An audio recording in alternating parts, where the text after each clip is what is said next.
오늘 말씀의 제목을 한번 따라 하시겠습니까? 에베소서의 영적 교훈 2. 오늘 에베소서라는 말씀 속에 어떤 영적인 교훈을 가지고 우리에게 아우트라인이에요. 에베소서를 향한 서신에 들어가기 전에 과연 에베소서는 어떤 백그라운드를 가지고 어떤 핵심 사상을 가지고 우리에게 말씀을 증거하려고 하는가. 그래서 우리는 지난 시간에 영적 교훈 첫 번째는 뭐냐면 바울이 에베소서를 쓸 때 어디 썼더라? 기록한 장소가 감옥이었다는 거죠. 여러분 혹시 성경대학 성경에서 배우셨을 때에 옥중서신, 옥에서 쓴 말씀의 서신이 있잖아요. 그래서 에필골몬, 에필골빌 했던 저 혼자 외웠던 거예요. 에베소서, 골뱅이, 골로새서, 빌립보서, 골이 먼저 나왔네. 골로새서, 빌레몬서. 그래서 네 개는 옥중에서 썼다. 그래서 옥중서신이라고 말하는 겁니다. 자, 그러면 바울이 지금 옥에서 썼단 말이죠. 사람이 정말 여기저기 갈 곳도 많은데 어쩌자고 감옥에 들어간단 말입니까? 감옥에 들어간 바울이 지금 그 신간이 그렇게 이렇게 편해서 성경을 썼을까 이런 생각이 들지만 바울은 복음을 전하다가 감옥에 수감이 됐고 그 감옥 속에서 오히려 힘들고 절망한 것이 아니라 그 교회를 향하여, 초대교회를 향하여 말씀을 묵상하고 말씀을 받아서 서신을 쓸 수 있는 귀중한 시간으로 바꾸어 버렸습니다. 그래서 제가 이제 또 나중에 말씀을 하겠지만 이 감옥이라는 공간은 세상적으로 바라볼 때는 크로노스죠. 좋은 크로노스가 아니라 가기 싫고 누구나 절대 가서는 안 되는 크로노스란 말이죠. 세상적인 장소예요. 감옥은 다 감옥인 거예요. 그런데 그 감옥에 하나님이 함께하는 감옥이 장소가 되면 카이로스가 된다고 하는. 그러니까 저와 여러분 앞으로 인생을 살아가면서 지금 내게 준 것이 일반적인 일인가? 세상이 다 그런 것인가? 누구나 다 아는 것인가? 그건 크로노스라고 말해요. 그런데 그것에 하나님과 함께하는 거라고 하면 카이로스가 되는 거죠. 의미가 생기는 거죠. 가치가 생기는 것이고 목적이 생기는 것이고 이유가 생기는 것이죠. 감옥은 그냥 크로노스지만 하나님께서 바울을 그곳에 사명을 감당하다가 수감이 되는 것이라고 하면 하나님을 하다가 그 앞에 갇혔다고 하면 그건 크로노스가 아니라 하나님이 함께하는 공간에 카이로스가 되는 것이고 거기서 먹고 마시고 푹 쉬었다가 아니라 끊임없이 서신을 쓰면서 말씀을 기록했다고 하면 그 시간은 카이로스가 되는 거죠. 옥중에서 3년 동안 수감하고 3년의 시간이 그냥 수용 기간이었다. 그러면 크로노스가 되는 거지만 거기서 바울이 하나님 말씀을 쓰고 그곳에서 기도하고 하는 그 하나님의 시간을 가졌다고 하면 모양은 감옥이고 모양은 수용 기간이지만 카이로스를 볼 때는 하나님이 함께 하시는 공간이고 하나님이 함께 하시는 시간이 되기 때문에 그 시간은 절대로 버리는 시간도 아니고 아까운 시간도 아니고 안타까운 시간도 아니고 불쌍한 시간도 아니고 버려진 시간도 아니고 무의미한 시간도 아니고 누가 손가락질할 수 있는 시간도 아니고 부끄러운 시간도 아니고 이해가 되시겠습니까?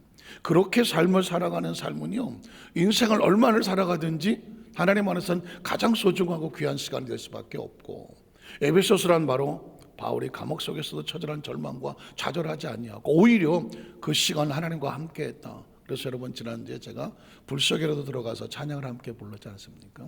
최수동이라는 그 목사님이 원래 예수를 믿기 전에 저 열사의 땅 중동에 가서 지금 이제 앞으로 윤석열 대통령이 지금 사우디아라비아에 가서 중동 쪽에 많은 수주를 지금 따놓아서 벌써 신문에 나오니까 또 다시 중동으로 예전에 우리나라가 막 먹고 살기 힘들 때 중동에 가서 많은 사람들이 가서 일해서 달러를 벌어오고 기름을 가져오고 해서 그 대한민국에 일어났었던 기적의 현장이 있거든요.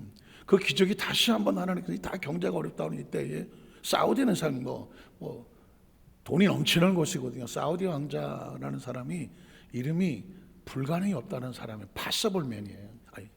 불가능이 없어요. 그 사람은 어마어마한 재산을 가지고 있어.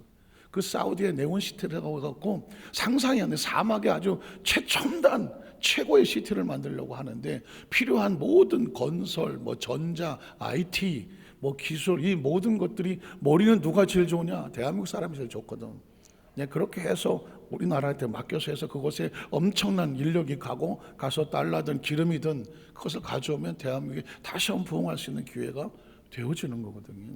사실 우리는 대통령이나 나라를 위해서 기도할 때 그런 기도를 해야 돼. 하나님의 은혜로 이 나라가 살아갈 수 있는 길이 열려지게 하여 주시옵소서 하거든요.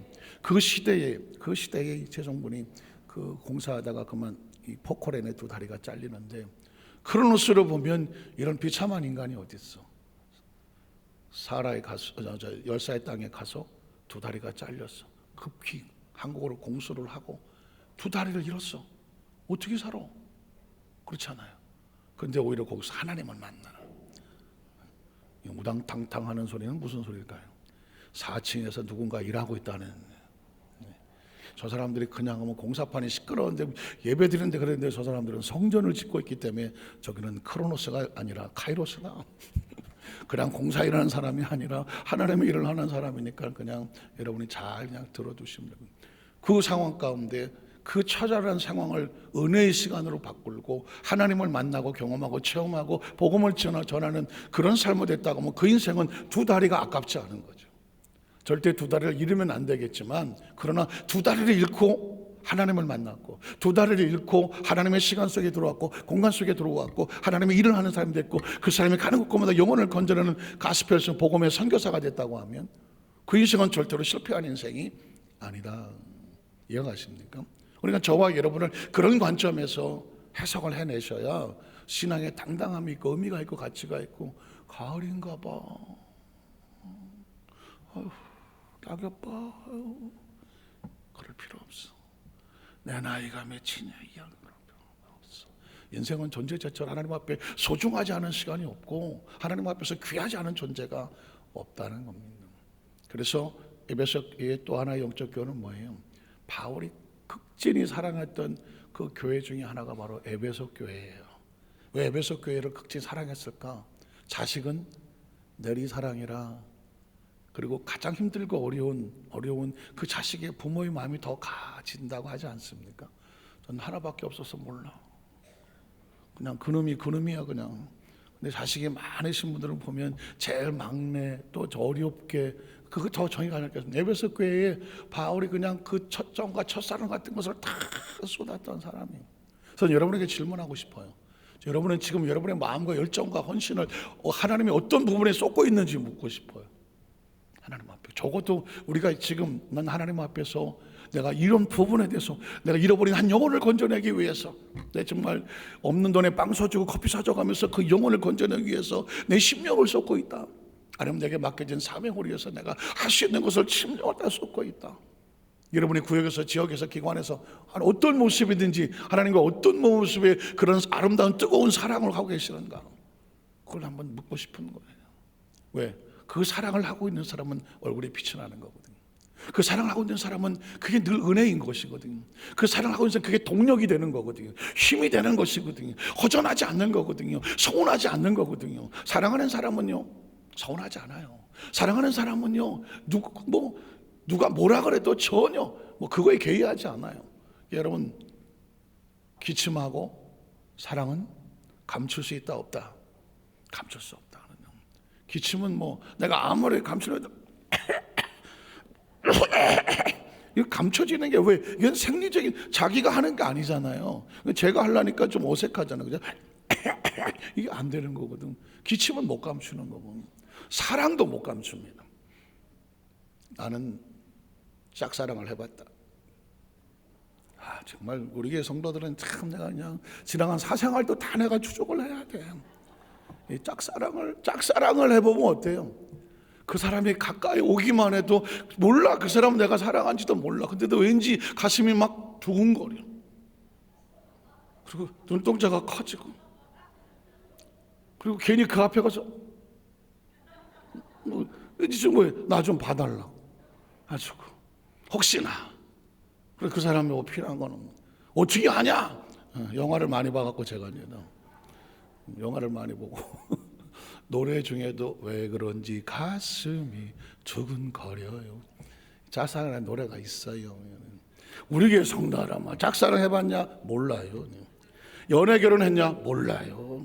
어떻게 결혼했냐? 그냥 몰라요. 자고 나니까 나 그냥 있냐. 뭐 이런 분위기라서 내가 포기한 지 오래됐고, 대신에 우리 성도들은 기도와 전도 열심히 해달라. 세상에 돌아가는 얘기는 제가 다 해드리겠다. 적어도 하나님 예수 그리고 하나님 예수를 믿으면서 하나님과의 몸부림치는 그 어떤 사건이 있어야 되지 않겠습니까? 하나님은 전도든 선교가 됐든 구조가 됐든 하나님 어떤 헌신이 있든 봉사가 됐든 간에 뭔가에 그냥 미친 듯이 매달려서 끌려서 함께 하고자 하는 하나님 안에서 이 설레는 뭐가 있어야 되지 않겠습니까? 그러면 사랑하는 사람은요, 혹시 그것도 기억하시나? 뭐 하면 이뻐져요? 그건 어떻게 알아? 그거는 찬송가 몇 장에 있는 거예요. 그거는 세상 노릇 하나도 모르신 분들이 사랑을 하면 사람이요 이뻐지게 돼 있어. 얼굴에 빛이 나게 돼 있다니. 그게 바로 영적으로 말하면 은혜 받으면 얼굴이 빛이 나게 되어 있잖아요. 그냥 정확하게는 보지 마. 눈가를 슬쩍 뜨서 옆에 한번 슬쩍 봐봐. 이렇게 이분이 지금 얼굴에 빛이 나나, 아니면 그냥 눈동자가 가운데로 이렇게 몰려갖고 아무 의미는. 그래서 여러분, 순복음교회 성도가 죄송하지만 어쨌든 좀 구분되는 이유는 뭐냐면, 이 순복음교회 성도들은요 뭔가 이렇게 막 붙잡혀 사는 것 같아요. 뭔가 막 감사해 사는 것 같고요, 뭔가가 막 끌고 다니고. 그게 뭐예요? 은혜거든요. 은혜 받고 성령 받고 성령 충만해서 그게 날 끌고 다녀야 돼요. 예전에 어떤 분이 그래, 아유 순복음교회 성도는 교양이 없어요. 왜 교양 없네? 무슨 화장실에서 말이에요, 죄송해요, 남자들은 다 이렇게 서서 이러고 있잖아요. 근데 그 화장실에서 말이면 할렐루야 한다는 거예요. 할렐루야 한다는 거예요. 그래서 뭐 할 수도 있는 건데, 그랬더니 아니 그 거룩하지 못하게 말이에요, 난 화장실에서 이렇게 서 있는데 그 후대에 대고 할렐루야 하면 어떡하란 말이냐고 막 주둥아리가 대빨 나와갖고 막 그렇게 얘기를 해요. 목사님이 순복음교회 목사님도 그러는데 순복음교회 성도들한테 제발 화장실에서 할렐루야 하지 말라 그러라고. 가만히 듣고 보니까 또 그것도 그래, 뭐 화장실에 있다가 할렐루야 했다고 뒤돌아보고 할렐루야 할 수도 없는 거고, 그것도 뭐 그냥 어떻게 하기가 좀 애매한 상황 아닙니까? 그래서 제가 한동안 고민을 했어요. 이게 할렐루야 화장실을 하지 말아야 되는 건가? 근데 가만히 생각해 보니까 오죽하면 화장실에다 할렐루야를 하겠어. 할렐루야 시킨다고 하겠습니까? 안 되는 거예요. 여러분 보십시오. 어디 힘들고 뭐 그냥 뭔가 좀 이러고 있는 사람이 할렐루야 됩니까? 할렐루야 안 돼요. 할렐루야는요 은혜 받아야 돼.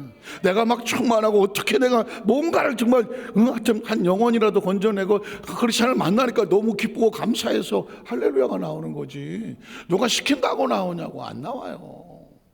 나 요즘 할렐루야 하고 있다. 사실 여기서 오죽하면 최설 목사님, 총괄 최설 목사 별명이 뭐예요? 나는 할렐루야 아줌마였다는. 사실 거기서부터 출발하는 거거든요. 이 시간 이후에 우리 성도들은 뭐 다 할렐루야 하시겠지만, 내 마음속에서 누가 시키지 않아도 나는 열정과 열망에 의해서 여러분 하셔야 돼요. 내가 그냥 사랑 얘기가 나왔으니까, 혹시 여러분 아십니까? 한창 사춘기 때 서로 연애하고 그러면은 보통 이제 데이트하고 옛날에 걸어 다녔잖아요. 걸어 다니면은 뭐 남자친구 여자친구 집까지 데려다 주잖아요.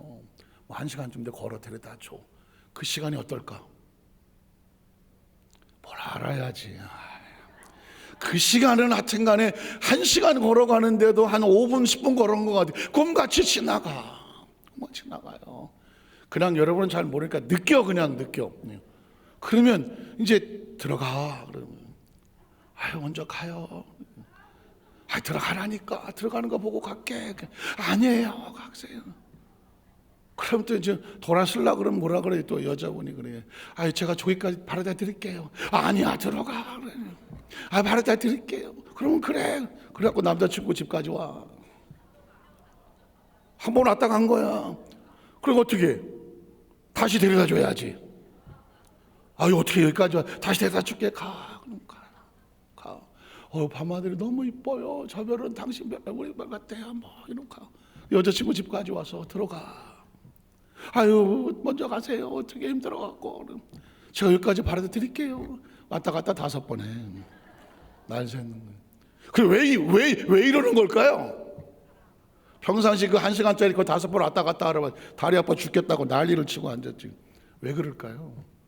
그 마음의 기쁨과 좋아서 그렇지. 아까도 좋아서 그런 거잖아요. 은혜는 그런 거잖아요. 하나님을 할 때 여러분 보십시오. 계산하고 뭐 내가 몇 시간 걸리냐, 내가 일을 왜 해야 되느냐 이러고 들어오면 힘들어서 못해요. 근데 은혜를 받아서 막 하면 뭐 이루시고 다니고 하잖아요. 그 열정과 열망을 에베소서는 첫사랑이라고 말을 하는 거거든요. 처음 사랑.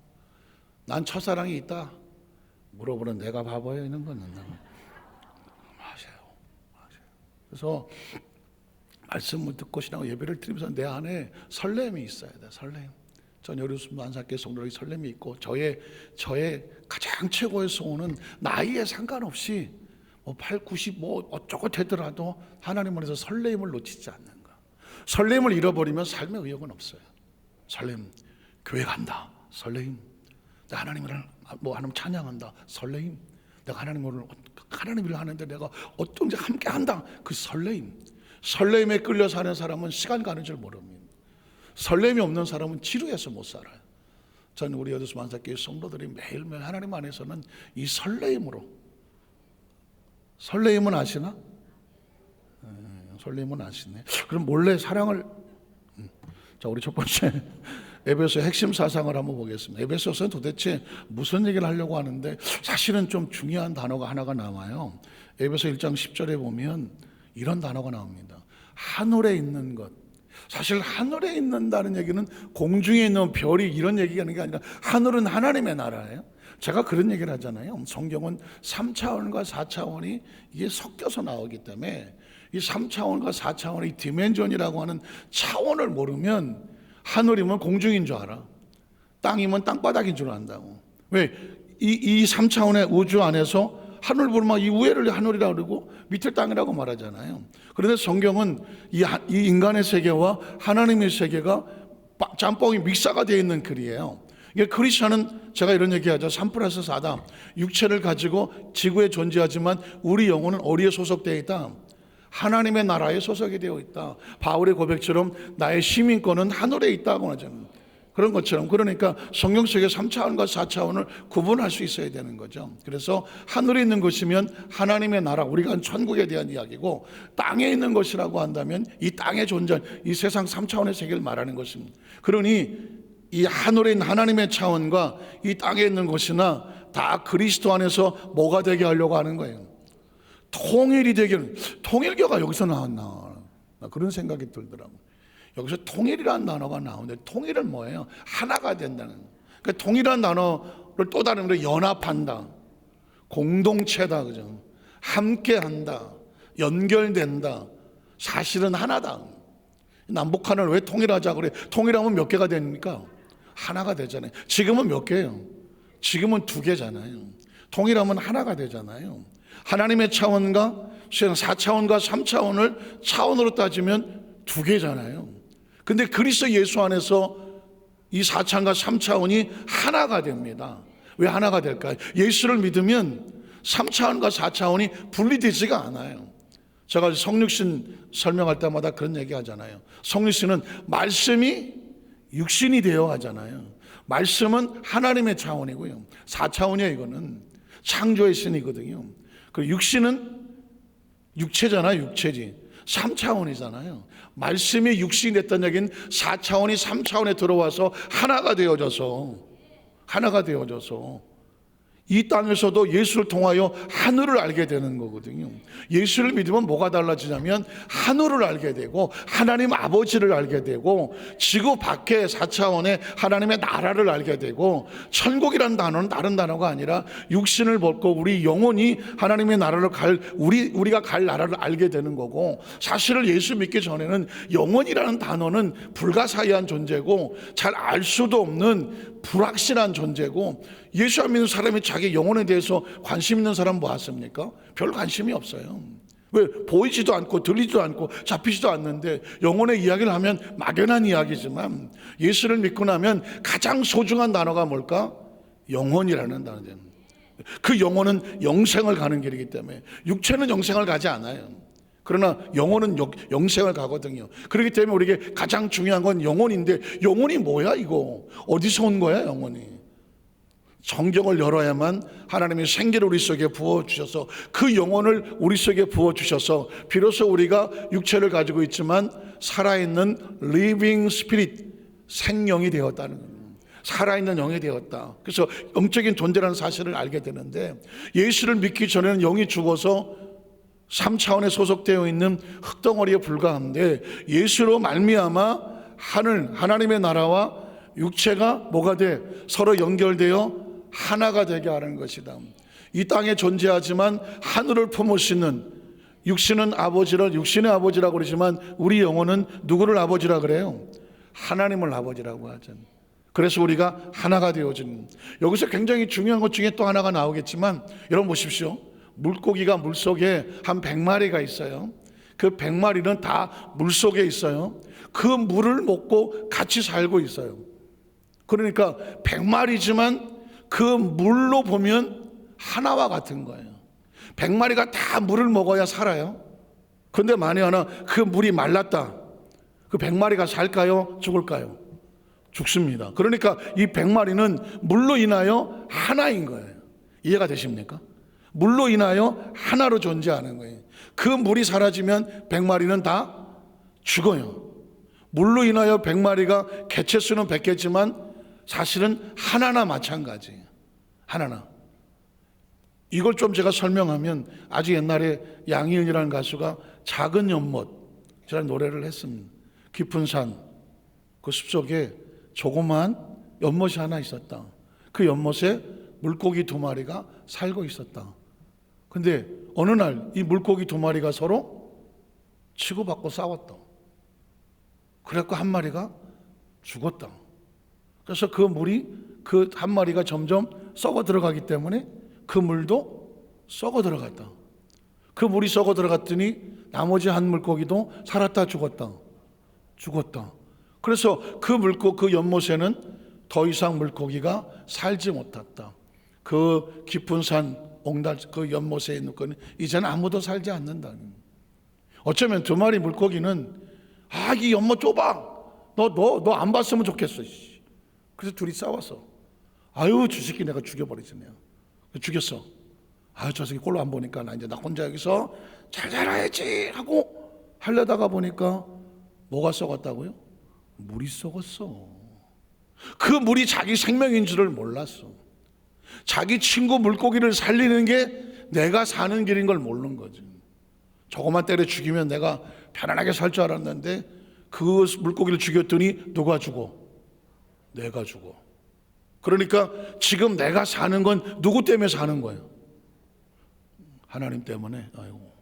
하나님 때문에 할 말이 없긴 한데 하긴 한데 사실은 서로 살리고 있는 거예요. 한번 따라. 우리는 서로 살리고 있다. 사실 2마리 물고기는 떨어져 있지만 사실은 하나나 마찬가지예요. 생명이라는 관점에서 보면 둘 중에 한 놈만 죽어서 그 물을 썩게 하면 둘 다 죽게 돼 있어. 이게 무슨 말인지 아시겠습니까? 그러니까 둘은 떨어져 있지만 생명이라는 관점에서 보면 하나인 거야, 하나.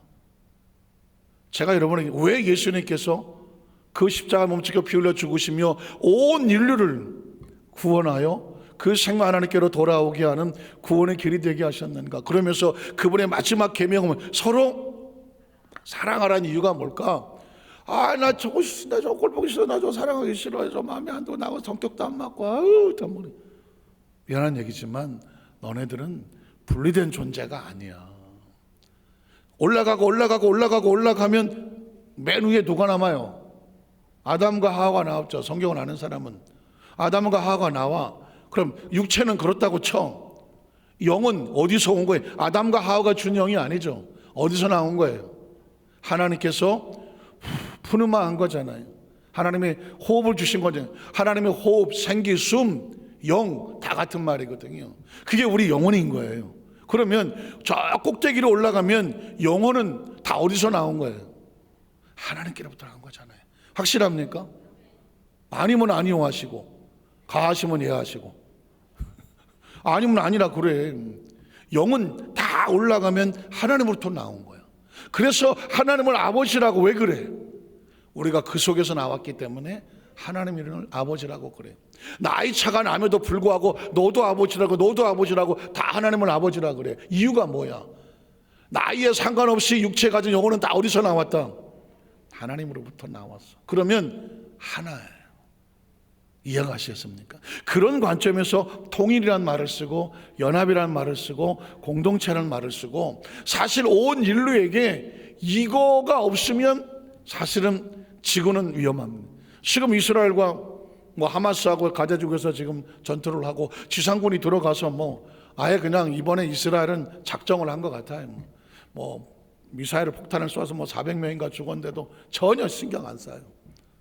그 400명 죽인 것보다도 50명인가 100명인가 하마스 그 죽인 거, 그게 더 중요해.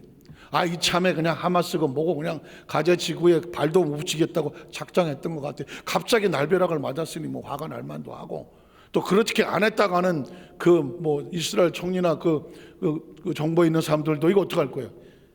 중간에 대충 치면 이스라엘 사람들이 가만 안 있을 거고, 비록 비난은 있더라도 이걸 초토화시켜서 이걸 해결해내야 자기들이 존재할 거고, 그렇지 않겠습니까? 그 이유는 뭐예요? 둘이 하나가 아니라 서로 따로따로라고 생각을 하니까. 네가 죽어야 내가 살겠다, 이렇게 사는 사람은 백날 싸울 수밖에 없잖아요. 백날 싸울. 근데 사실상은 지금 이스라엘하고 하마스하고 싸우지만 세계가 지금 이거 이상한데, 이대로 계속 가면 어렵겠는데, 다들 지금 좀 불안해하고 있거든요. 이유가 뭘까요? 지금 세상은 한 지역의 전쟁으로 끝나지 않거든요. 이게 더 확전이 돼버리면 아랍이 뭉칠 거 아닙니까? 아랍이 뭉치면 동지들이여 일어나라 그래요. 그러면 중동은 또 이 중동이 전쟁이 또 일어나게 되면 아랍과 이스라엘하고 싸워야 되거든요. 어떻게 할 거예요? 그럼 어떻게 당장 기름이 끝나서 생산량은 줄 것이고, 그리고 무슨 경제는 다 스톱이 될 것이고, 또 미국이 개입 안 할 수 없는 거. 벌써 한 300명 미국 병사를 추가로 좀 배치를 하고 있고, 요 틈에 또 중국이나 또 러시아가 또 계속 또 저쪽과 하고 또 얘기하고, 까딱 잘못하면은 이게 세계 전쟁으로도 벌어질, 거기까지는 안 가겠지만 소지도 있는 거고. 지금 전 세계 나라마다 계속 팔레스타인 지지파, 이스라엘 지지파가 그 나라마다 지금 벌어지고, 우리나라도 지금 서울광장에서인가 어디서 팔레스타인을 지지하면서 이스라엘을 어떻게 해라고 대사관 앞에서 막 배모하기 시작하지 않습니까? 이게 한두 군데서 벌어질 문제는 아닌 거예요. 지구는 이제 공동체가 돼버렸고요. 그리고서 SNS라든가 이런 걸 통해서 뉴스 통해서 금방 소식들이 막 벌어지니까 이게 여론이 어느 쪽으로 어떻게 흘러가느냐. 미국도 스탠스가 아주 위험한 게 이러고 말하자면, 휴전은 용납하지 않는다. 그러나 제발 빨리 어쨌든 이 전쟁의 마무리를 위해서 중간에 좀 약간 좀 정지를 해서 사태를 좀 마마시키는 방법이 필요하다. 이러고 지금 앉아 있는 거거든요. 자, 이런 얘기를 하는 이유는 딴 게 아니라 크리스찬도요. 사실은 우리가 각자 이러고 있는 것 같지만 우리 공동체 안에서 우리 모두가 하나라는 생각을 해야 해요. 하나다. 그 이유는 뭐냐? 네가 살아야 나도 살고 내가 살아야 너도 산다예요. 그래서 서로 살려줘야 돼. 어느 한쪽에 죄송한 얘기지만 영적으로 막 힘들고 무너지고 해서 어떤 문제가 돼버리면 그 문제로 인하여 다른 여파가 구역이나 지역에서 퍼져나가게 된다고 하면 굉장히 큰 문제가 돼요. 저 여태까지 목회를 해오는 과정 가운데서 그런 문제들을 너무 많이 봤어. 예를 들어서 그 전에 이제 어느 성전에 있었을 때, 구역장 하나가 계속 거짓말을 퍼뜨리고, 그리고 교회 문제를 일으키고 계속 분란을 일으키고, 그 지역장이 도무지 목사님 감당을 못 하겠어요. 그래서 사목 가서 신방을 한 적이 있었어요. 왜 그런가 했더니 그 둘 다 이제 구역장들 여주 중에서 지역장을 하나 먼저 세웠어. 그런데 그 먼저 구역장이 되신 분이 있어. 먼저 그럴 수 있죠. 구역장도 먼저 있으니까 먼저 구역장이 되신 분이 계신데, 그분이 여러 가지 사정에 의해서 구역에 지역장이 될 만한 여건이 아직 안 돼. 여러 가지 잘 시간 내기도 어렵고 막 그래요. 그런데 새로 된 구역장 하나가 그분한테 전도받은 구역장이 얼마나 열심히, 지금은 어디 신학에서 전사님 됐다는 얘기 들었는데 열심히 전도해서 막 주일마다 새 식구들은 이러고 오는 거야. 목사님 할렐루야 또 전도했어요. 그 매주일마다 이거 와. 그래 막 같이 이렇게 보면 이 구역장 자기 구역 식구가 있는데 그 먼저 된 구역장님은 그냥 나홀로 구역장이야. 자기가 바쁘고 힘들어 못해. 이 구역장은 뭐 벌써 막 이러고 또 뭐 죄송한 새끼 구역장 막 데리고 다니면서 그냥 이 구역이 막 늘어나. 그래서 거기 이제 지역장을 새로 세워야 돼. 그럼 누가 지역장이 돼야 될 것 같아요? 그 다른 구역장들 말하기를 그 구역장님을 지역장으로 세워달라고. 그래서 그래 구역장을 세우죠. 지역장이 됐어. 그랬더니 막 구역장이 다 지역되니까 막 더 막 2부에 오고 3부에 오고 막 4부에 오고 그 열정을 감당을 못해. 그런데 여기서 열정이 할수록 제일 먼저 됐던 지구 구역장님은 듣기 싫은 거예요. 꼴 보기 싫은 거예요. 여러분 그런 거 있잖아요. 참 조심스러운 거죠. 꼴 보기 싫어. 그래갖고는 계속 그러는 거야. 저거 말이야. 저거 내가 전도했는데 저 예수 믿기 전에 저거. 만나는 사람들마다 그 구역장을 자꾸 지역장을 막 씹어대기 시작하는 거예요. 그러니까 이 구역장은 자기를 전도하신 분인데 자기 구역장 세운 분인데 그 구역장님이 계속 막 이러니까는 그냥 또 상처를 받았고 목사님 제가요 뭐 잘못했나 봐요. 막 이걸 어떡하나 내가 그래서 어떻게 하냐 가자. 도대체 무슨 말을 어떻게 하냐고 들어보자. 그래갖고 3자 대면을 했어. 이 구역장 이 지역장 구조에서 딱 앉았어. 그래갖고 이 저 지역장님이 자신이 막 들은 얘기를 막 얘기를 했어. 그래서 아니 구역장님은 그런 얘기를 하셨어요? 내가 했더니 그런 얘기를 했대. 그래서 왜 그런 얘기를 했더니 목사님 제가요 저 구역장을 미워하고 뭔가 꼴 보기 시작해서부터 자기 속에 자꾸 거짓말이 나온대. 거짓말이. 여러분 보십시오. 원래 미움, 시기, 그다음에 뭐 이 거짓말 이런 것들은요 귀신을 불러들이는 거예요. 그러니까 본인이 막 서운하고 섭섭해서 막 억울하고 막 저 구역장, 지역장이 열심히 할수록 서운해. 아주 꼴보기 싫어하죠 그냥. 근데 그게 귀신이 들어오는 거예요. 그러니까 자기는 그러고 싶지 않대요. 근데 거짓말이 그냥 입만 열면 그냥 거짓말이 막 나가고 그 구역장, 그 지역장 꼴보기 싫어하고 막 나간대. 자기도 안 돼. 자기가 왜 그러는지 모르겠대. 안 해야 되는 걸 아는데 그러면서 그 지역장한테 지역장 미안해요. 내가 그러고 싶지 않은데 내 속에서 막 거짓말이 그냥 막 시킨대 막. 아차 싶은 거야. 이분이 의도적으로 그러려고 그런 게 아니었구나. 그 마음이 같이 축복해 주지 못하고 같이 해주지 못하니까 그 서운함과 섭섭 미움과 막 이런 것들이 이게 다른 영이 들어와 버렸어. 그래서 그날 같이 상담하러 갔다가 그 지역장 앉았고 부분을 붙잡고 그 안수하고 난리를 치고 기도를 했어. 아주 한참 기도하고 나니까 그냥 엉엉 울더라고. 엉엉 울고 나중에 그리고 나서부터 그분이 달라져. 그때 제가 깨달은 게 있어요. 이건 겉으로 보는 모습하고 속으로 모습 이게 하나가 되는 것은 하나님의 영이고요. 이걸 갈라차고 자꾸 힘들게 하는 것은 하나님의 영이 아니에요. 오늘 에베소서의 가장 중요한 핵심 중에 하나가 뭐냐면 너희는 그리스도 예수 안에서 하나 되는 존재라는 거예요. 하나 되는 존재.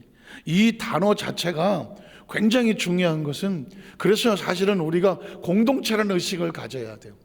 그리고 서로서 그래서 구역이 있고 지역이 있고 교구가 있고 기관이 있는 것은 그 구역장들이 구역 식구들을 돌보고 지역장들이 지역 식구를 돌보고 기관의 교를 돌보면서 혹시 좀 불편한 사람은 없는지 혹시 좀 힘든 사람은 없는지를 보면서 따로 금식하고 기도하고 자식 신방해주고 하면서 이 생명을 살려야 모두가 같이 사는 거예요. 모두가 같이 살아요. 그래서 구역사람들 지역사람들은 늘 구역 식구들을 이렇게 봐야 돼요. 지역 식구들도 이렇게 봐갖고 얼굴에 잘 빛이 나고 있는지 이렇게 보고 만에 하나 구역장처에 눈을 맞췄는데도 이게 이러고 있으면은 아이고 저분이 뭐가 힘드시구나. 그러면 이제 같이 만나서 대화하면서 기도 제목은 뭐가 있으세요? 같이 만나서 제목도 물어보고 해서 그거를 얘기해 줘야 돼요. 근데 대부분 보면 그 문제를 가지고 힘들어하는 사람이 먼저 얘기하기는 힘든 것 같아요. 먼저 얘기는 와서 좀 나를 알아주세요. 나한테 좀 해줘요. 이렇게 하시는 분도 있는 것 같아요. 그래서 그거를 눈치 빠르게 구역장이나 지역장이나 뭐 교구장도 계시지만 그거를 아니면 믿음 우리 권사님들도 계시니까는 그런 문제가 있으면 교구장들과 같이 가서 빨리 가서 예배를 드려주고 이렇게 세워줘야 돼요. 제가 이제 이거 간증하느라고 말씀 마치겠는데요. 교회학교 교사하면서 내가 난감했던 적이 있어. 아주 난감했던 적. 중학교 3학년짜리 애들 이렇게 있잖아요. 여자 남자들 한 발에 한 20명 됐던 것 같은데. 그래서 여름에 학예 수련을 이렇게 갔는데 여자아이 하나가 안 그러던 애인데 이제 같이 막 공과하고 애들 같이 먹고 그러는데 저쪽에서 따로 앉아갖고 말이야 딴짓하고 쟤 왜 저러냐 그랬더니 잘 모르겠다 그래요. 그래? 어떻게 보이겠어요? 다 열심히 하는데 한 놈만 저쪽에서 따로 막 그러고 뭐라 그래도 막 이러고 있으니까 처음엔 어떤 선입견이 딱 드냐면 저 원래 못된 놈인가 저거? 이해가 안 됐으니까 맨 처음에. 어쨌든 그렇게 해서 교수님 예배를 마칠 때까지 다른 애들은 다 끄시면 걔만 좀 이상하게 삐뚤하게 나가더라고. 그래서 나중에 왜 그런지를 전혀 몰랐거든요. 나중에 제가 전화를 한번 한 적이 있어요. 그냥 그랬더니 전화를 했는데 이놈이 전화를 붙잡고 펑펑 우는 거예요. 펑펑 우는 거예요. 지 엄마하고 대판 싸우고 나 집 나가. 중3짜리니까 아마 그랬나 봐요. 집 나가. 그래갖고 얘가 나가서 갈 데가 어디 있어? 친구네 집에 가야지. 친구네 집에 갔어. 친구네 집에 잤는데 그 집에 오빠라는 놈이 얘를 좀 성폭행 같이 했어. 그러니까 얘가 중학교 3학년짜리가 그 충격에다가 뭐 이걸 어떻게 할 줄 몰라. 그렇다고 해서 옛날에 뭐 80년대 얘기니까는 그걸 두고 어떻게 말하기도 그렇고 애가 뭐 혼자 고민해서 이러고 있는 거예요. 그런데 그런 내용을 누가 아냐고. 아무도 모르잖아. 나도 모르는데 저거 왜 저래? 쟤 왜 저러냐 쟤 막 이렇게밖에 안 되는 거거든요. 걔는 이걸 어떻게 할지 모르는데 먼저 자기한테 이 얘기를 어떻게 할 수 있는 뭐 이렇게 열어주기를 원했던 것 같아. 걔 전화를 하다가 얘가 이제 거기서 선생님 어떻게? 그때 제가 헛떡 깨달은 게 있군요. 어떤 상황에 있을 때 그 상한 심정이나 상한 영혼들이 보이는 겉모습하고 속은 또 다르더라. 속이 막 그러고 있다고 할지라도 걔가 무슨 다른 개소가 아니라 남 모르는 그런 아픔과 상처를 걸고 고민하고 있기 때문에 그럴 수 있구나. 그럴 때는 어떻게 하느냐. 그 아이를 먼저 한번 만나서 얘기를 들어주고 그리고 그게 너의 잘못이 아니고 그거 가정에서 이겨나갈 수 있는 방법 그거를 힘을 주고 기도해주고 하면서 걔에게 용기를 줘야 되잖아요. 다시 회복할 수 있는 어떤 방법을 말씀을 통해서 이끌어줘야 되잖아요. 그래 아이가 몇 차례 통화하고 제가 이제 상담을 해주고 기도하는 가운데 얘가 그 부분에 대해서 이제 이겨내고 나오니까 얼굴이 달라지더라고요. 이 수십 년 전 이야기인데 제가 머릿속에 항상 남는 건 그때 제가 선입견으로 잘못 봤기 때문에 저도 말썽꾸리인가 저거 왜 저렇게 돌아다녀 그렇게 이렇게 제 생각엔 처음엔 그래. 저도 뭐 20대 때니까 그랬는데 보니까 지금 세월이 지나서 보니까는 리더자들인 구역장이나 구구장이나 뭐 아니면 뭐 권사님이나 각 기관장들을 볼 때는 항상 지역 식구들을 이렇게 눈으로 한번 쭉 보고 어떤 상황이 안 그럴 상황인데 또 그렇다 그러면 마음이 어떻게 상했는지 어떤 마음이었는지 그 얘기를 듣고 그 얘기를 함께 하면서 방법을 찾고 기도해 주면서 다시 회복할 수 있도록 그래야 어떻게 된다? 다 같이 사는 거거든요. 어느 날 내가 그럴 수도 있잖아. 나도 힘들고 어려운 문제를 만나갖고 내가 그냥 어디 가서 말도 못하고 그냥 혼자 막 힘들어할 때 누군가 먼저 아이고 또 힘든 거 있어요? 같이 기도해 드릴까요? 하고 하면서 같이 누군가에서 왔을 때 뭐 그게 한 번 알겠어요 뭐 그럴 수도 있겠지만 한 번 두 번 됐지만 그 마음 어느 날 마음이 열리면 그때 비로소 회복이 되지 않겠습니까? 사실 그게 이제 먼저 믿은 크리스찬이 아직 어린 크리스찬, 이제 믿지 온 지 얼마 안 되는 크리스찬들을 영혼을 돌볼 수 있는 그것도 저와 여러분들에게는 필요하다. 이유가 뭐냐? 우린 예수 그리스도 안에서 이 공동체 안에 하나라는 마음을 가지고 아픈 마음을 같이 아파하고 힘든 마음도 같이 힘들어 하면서 공감하면서 같이 기도해 주고 할 때 어떻게 삽니까? 당신이 살아야 나도 삽니다. 내가 살아야 당신도 산다. 이런 마음으로 하면 어떻게 서로 돌보지 않겠습니까? 왜냐면 판단하기는 쉽거든요. 아이 저건 잘할 거야. 판단하기는 쉬워. 겉모습을 가지고 아유 나하고 안 맞아. 이러기는 쉬워요. 그러나 그 속에 있는 것까지 알고 나서 그 아픔을 공감하는 건 그 다음에 성숙한 리더자의 모습입니다. 오늘 저와 여러분에게 그런 은혜가 다시 한번 가슴에 품게 된다면 오늘 너희가 그리스도 예수 안에서 하늘과 땅이 하나 되게 하는 것처럼 우리가 하나 되었다라는 말씀이 진정한 의미를 가슴에 품게 될 줄로 믿습니다. 그 은혜가 함께 하시길 주 여러분 축복합니다. 기도하겠습니다.